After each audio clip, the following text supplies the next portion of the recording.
بله تماشاوانیان بحث اپراسیون ترکیه بر سر روشاوای کردستان بکنیم. ما ابدیت راوشید که بریانها 4 اپراسیون ترکیه حتی نال سر روشاوای کردستان و باکوری روشالات سوریه انجام داده.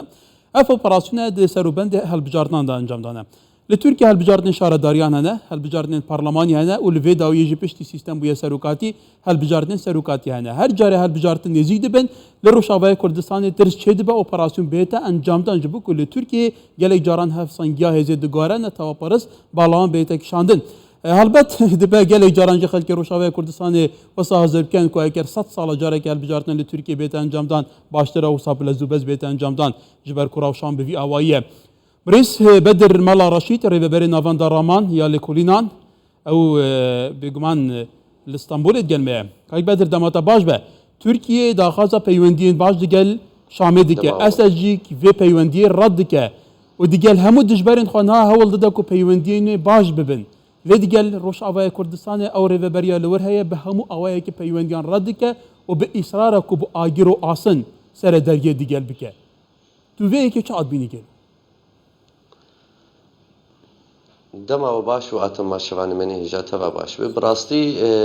يعني ابدمك داوي وكتين اخافتن مثلا جي تركيا تخازو بيوندي خوني جب سوريا ربين بقرين استكي بهترج تشتي انا كتيدن غوركا ودبيجن انا استا استخباراتي او لكاري دي لب اف بوينا فينا تشتكي براسي بنمكن كي زور انا يعني بلكي تركي بوك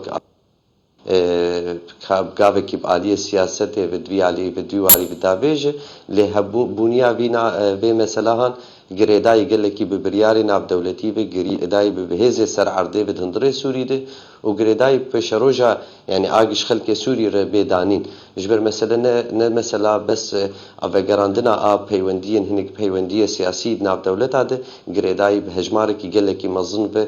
خلكي انا بن كنترول تركي ده هندري سوري ده جوانا بنيزي 6 مليون انسان دبن كنترول تركي دنه هنيك 4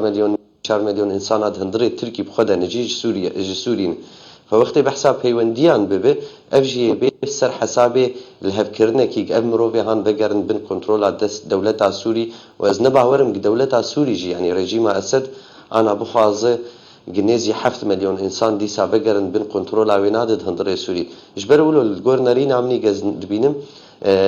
يعني تركي باقا و دابيج ليش آلية مزن به يعني يابا أخافتنا دبيج آلية خفجي أسد وانا فردك بهتر باوريا من أوايا هناك دواري كاري سياسة مدارة دي يعني دبيجن أم حاضر نشتشتكي ولور تركي ضريا بينار بچك ضغطي لأمريكا يجي دك لهنك الولايات يجي دك جالي كي دفجي أسد زانك افتشتهان ببه تشتكي قلكي زورة فأوجي الجور قتي أخافتن يعني بسوري أفرد كريم رون زان بيشقيسي أفجي راستيا بمسألة بله كاي بله أوجي زانك تشتكي قلكي زورة ببه جالك ولاطن باندوريا لسر سوريا هي إيران هي أمريكا هي حتى دبا ولاطن دنيا أوروبيا هبن لشارجوها فيمانيا نف دولتي دا روسيا هي لتركيا هبوناوي لسوريا هي جغرافياوي بجمان دست تركيا دا جغرافيا كجرين دست تركيا دا أو بجغرافيا إدارة دك ودجبريا سوريا يا شقدار همو بارا بتري تركيا وان أراسا دك وان سرپرشتي دك ودي چارچوب نافخویا ترکیه جدا کو پیشتر جای پیجو دی گلان دی بویا کو پیوندی دی گل اسد بین باش کرن نه اردوغان کو دجبره کی اسد بویا دا خازا پیوندیان دی که او اسد وان پیوندیان رد دی که و نه ترکیه دی سرو بند هل بجارتنان دای گلو اوی چا بشکه بو سر اک پارتیه کرن بیش يعني وقت دي سام قلت بوينا وينا قال لك زور اللي وقت أنا تجي أني زمان مثلا هالبجارتني هي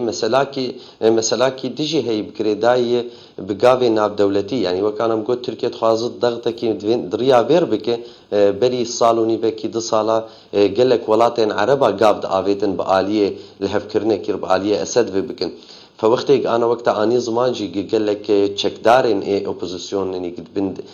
يعني على تركيا ياد بن كنترول ويني بريارة ويني سياسي دنا قال لك أخافتني يعني قال لك وقت بي أخافتن كاربيل سركرن لوقتك أبايات تب هات هشتنج علي كي بيشتركر يعني تركي شخور روشة كي ولو ناري جحركس دخوازه بيوندية خب أسد رو بسوريا بشامير فجرين ولاتي عربة بحثت كيني فجرين جامعة عربي ولاتن جهاني ونافد جرين النافندي ناف دولتي هنيك جنافندي حقوق الإنسان وانا پەیوەندیە ئەسەدی بە چینێر و وڵاتی ڕۆژهڵاتە ناوین ڕخورد بن ترکی دیت گە ئەو دوێ ڕەوشە سیاسینی سوورینی کتێ گوهرتند ئەو وڵاتێکی تەنێمایی گە هەم عەسکەرەی سوورینی ئۆپۆزیسیۆنێ ئەڤانات بن دەستی وێدن هەم ژی پەرچەکی مەزنج ملەتێ سووری پەرچەکی مەزنج جغرافیا سووری دبن دەستی وێ نادەی بێیگی کەسێک دەستی خۆ بابێژێ ئەو وێنا بکن یعنی وەکەم زانن وڵاتی خەلیجی عەرەبە gelekê wana destê xwe ji kişandin ji piştgiriya a muxalefeta Sûriyên eskerî fewilo biryara vêna tev ma ji Tirkiye re erê heya ana Tirkî gelek wek dibêje serkeftin ya gelek fêda wê nehatî fêda lê bûye gi biryara a muxalefeta a Sûrînî eskerî di destê wê deyê lê ji alîkî jî ev jî dextekî pir mezin wextê em behsê dikin Tirkiye rêvebertiya yoksa kontrola wek ya kontrola a بهتری 40,000-50,000 لشکری بکه هر جوانا گروپک جاده تایبتی وینا هنه که پفکتن وانا هنه یعنی به باوری هم ترکی جد خوازب عالی کی جوی خلاص ببه لحیا انا چارسریه انا بدولتیش مسئله بنهاتی بله کواتا کاک بدر به اجی حاضرم به اثر ترکیه دخوازه روشنه کی تصعید تربه بون نمونه اواتود بیجوی که اردوغان جدی بیجه حوالی حتاسر دجمنی حتاسر دناوا سیاست دانینه لوی که تگوتی به 10,000 گروپین چکدار هست ترکیه سرپرشیان دیگه به ناو نشان جدا با ایدئولوژی جدا به باوری جدا به برجمندی جدا هنه و ترکیه جی بگمان پیوندی دیگه سوریه حزی که پیش به گلک چافدری دی بیجن مجارا کردانه جبر کاوس تاطیانها لباکور و روشالات سوریه هی نمینه که حتی گلود دوی چارچوبی دا تو پرسا کردان چاود بینی Yani prastit verde gelek caram tinin zaman ve de ki mesela piçeki disar zortur dibi yani şirove kirina ve na zortur dibi ve tahlila ve na piçeki zortur dibi. Jberg mesela peyvendiye Türkiye'ni gibi Bakure Suriye yani bere gibi Xoseriya Demokratlar habun jid 2011 haya 2015 jihnik peyvendin xurt hatın kirin bere ve beriya vre وەکی دیژی گپەیوەندیە وێنی گبهنێک وەک ئەنەکە سێوانار هەنە وەک گاوێک گەلک جاراژ خۆسەریا دموکراتیا ji هەسەدێ ve وەک توێ داخویانی خوێ دەردەکەبن مەزلوم عەبدێ دبێژە ئەم ئامادەنە گە ئەم ترکی ڕێ دۆستانیەکی یان جیرانیەکیە باش بکەن لێل عالیە دڤژیش بۆ گەشبیرا مەرۆنە چش 2016 هەفتاوێژ وەختێک هێزێ هەسەدێ و یەپەگێ وانا کەتن باکوورێ حەلەبێ دێ لوێدەکێ gelek مەترسیل جەم ترکی دەرکەتن yani gelek ئاخافتنێ نەجهێ خواهاتن گوتن سیاسی ئەم بێژن وارێ ji alîkî siyasî ji Bakurê Sûrî derketin ge em ê Kurdistana Sûrî çêkin em ê xwe bigînin ava spî em ê wilo bikin ev gotinê han مترسیەکی gelkî mezin li cem Tirka çêkir û li gor vê metirsiya xwenî wan çawa çaxa ge ev gavê hanî ahatin avêtin duwêdekê de eskerî bî yani kontrola 40,000 kilometr çargoşekit bin destê hêza Sûriyayê Demokrat Amerika got ez ê leşkerê Bakurê Sûrînî 50,000 esker çêkim hinek daxuyanî derdketin digo ji hêzê HSD bin ya Xoseriya Demokrat bin digo em amade ne herin heya edlibêjî wê rizgar bikin û em amade ne cihê dijî rizgar bikin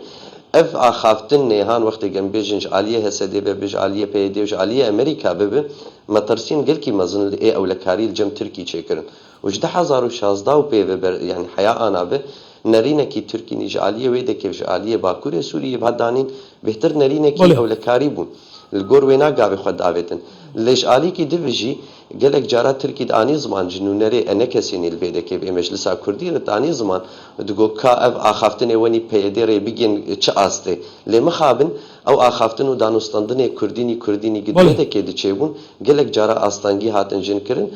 evaya jî gelkî metirsî ولی کاکی بدره البته تو جی زانی لیوا اسکندرونه لسالên şêstan sala derbasbûyî dema jariyê Tirkiye hatiye kontrol kirin mijara kontrol kirina Efrînê rêgirtin ji ber Kurdan ku nêzîkî derya navaraz bibin tu zanî dibe ve rehendekî mêjûyî hebe demeke kal ser hati bekirin ewa niha jî wekete gotiye ew bû yerên ku li Rojavayê Kurdistanê çêbûne helbet Tirkiye dibêje hestkariyame heye ji ber ku YPG ew desalata li Bakurê Rojhalata Sûriye Rojavayê Kurdistanê heye li jêr tesîr û bandoriya PKK daye ideolojî ve heta şêwa îdarekirina wê kewata gelo yani em şên bêjin eger li Rojavayê Kurdistanê siyaseteke waqî ya mantiqî hati baxwandin ew pustar û alane hati binarakirin ve peywendiyên Tirkiye di gel wan bi arasteyekê din deban yan jî hema Tirkiye pirseka yani statuyeke Kurdî naxwaze bi her nav û nîşan be يعني أنا من لێ بنەڕێ علیکی بە پەیوەندیە تورکێنی کە بلگەر هەرێما کوردستانە عراقی هەیە گیان ئاستنی پڕ مەزن و کوردستانە عراقی يعني هەبوونیەک پەرچەکی کوردستاننی برەنگی خۆنی نەتەوی پەرلەماناوی هەی سەرۆکێوێ هەی و برەنگێکی کوردینی نەتەوی ڕێبەبەرتی ئاخۆتکە يعني مرۆڤ بێن و پەیوەندیên تورکینی گەلکی بێر خۆرتەنە وەک ئەولیژیم ئانی زمان دەستپێکێ پەیوەندیên تورکینی خورد هەبوون وەختێ مەسەلا ئاشتیە دێت وەختێت پرۆسێسا ئاشتیە نابرا ترکی دێ گدهندڕێ ترکی دچێ بوو 2011 حیا 15 پەیوەندیێوانی بخۆسەریا دموقرات ڕژی چێ هەبوون و حیا سەرکێوێت هاتن بەر ینی بێ مرۆڤ بێنا تشتێکی بڕاستی بدخویاکردن سیاست و یا ڕێبەبەرێ ئێخۆسەریا دموقرات وەختێ گتت تێ با وەکت بێژە بەئال و ڕەنگێ ئێپێکەکەینی گون دەردەکەون هۆلێ ئەڤیا مەشروعیەتێکی مەزن دەدە ترکی ئەڤیاژی حەقێکی دوێناش حیاانە دناو یعنی دانوستاندنێ ناودەولەتی دێ دەولەت تشتێگەم ناوی دبێژن وڵات دەولەت ئێگت متحیدێ بریارەوە ئاگتێ پێستاندن حیاانە دانوستاندنێ ناودەولەتی دیش حەقێ دەولەت ئایگ ئەو ڕاژن چەک يعني وقت طرفك نج دولتي براجيتشك او تشتكي يعني تشتكي دندري قانون دولي دبتشكي زورتيا وهي اجبروسا وقتك انا بيج مدبحثا انا كسي ودانوستاندني كردي واكرن يعني بري مهكي انا كسي خست جفينا خوني كونغرا خوتشيك لي مخابن نهات ريجير نهات بدان الفيدك جديفلا انا كسي ريهات بدان كونغرا خوب جديفلا قدروشميك قالك جارا ام دبين سر انترنت